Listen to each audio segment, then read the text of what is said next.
జై శ్రీరామ్. రామాయణం ముగింపు దశలో రాముడి అవతార దశ దగ్గర పడినప్పుడు కాలపురుషుడైన యమధర్మరాజు రాముడి వద్దకు వస్తాడు. కాలపురుషుడు ఒక షరతు విధిస్తాడు. మనం మాట్లాడుకునేటప్పుడు ఎవరు కూడా మన దగ్గరకు రాకూడదు. ఒకవేళ గనక వస్తే వారికి తక్షణమే మరణశిక్ష విధించాలి అని యమధర్మరాజు అంటాడు.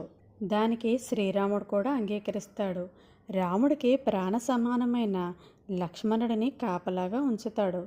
సరిగ్గా అదే సమయానికి దుర్వాస మహర్షి అక్కడికి వస్తాడు. వెంటనే రాముణ్ణి కలవాలి అని కోరతాడు. దానికి లక్ష్మణుడు అడ్డుకోగా, నన్ను గనక ఇప్పుడు నీవు అడ్డుకుంటే నీ వంశాన్ని, అయోధ్య నగరాన్ని నేను శపిస్తాను అంటాడు. అప్పుడు లక్ష్మణుడు ఇలా అనుకుంటాడు, వంశం నాశనం కావడం కంటే తన ఒక్కడి మరణమే మేలు అని అనుకొని రాముడికి ఇచ్చిన మాట తప్పకూడదని తెలిసినా కూడా కావాలనే లోపలికి వెళ్ళి విషయం చెప్తాడు. శ్రీరాముడు తీవ్ర దుఃఖంలో మునిగిపోతాడు.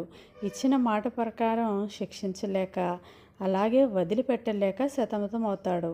రాముడి కష్టాన్ని చూడలేక లక్ష్మణుడు స్వచ్ఛందంగా సరయూ నదిలో జలసమాధి పొందుతాడు. తన అవతారాన్ని చాలించి తన అసలు అవతారమైన ఆదిశేషు అవతారం పొంది వైకుంఠానికి చేరుకుంటాడు. తన ప్రభువుకి ఇచ్చిన మాట నిలబెట్టడం కోసం, అలాగే లోక కళ్యాణం కోసం లక్ష్మణుడు తన ప్రాణాలను తృణప్రాయంగా వదిలిపెడతాడు. జై శ్రీరామ్.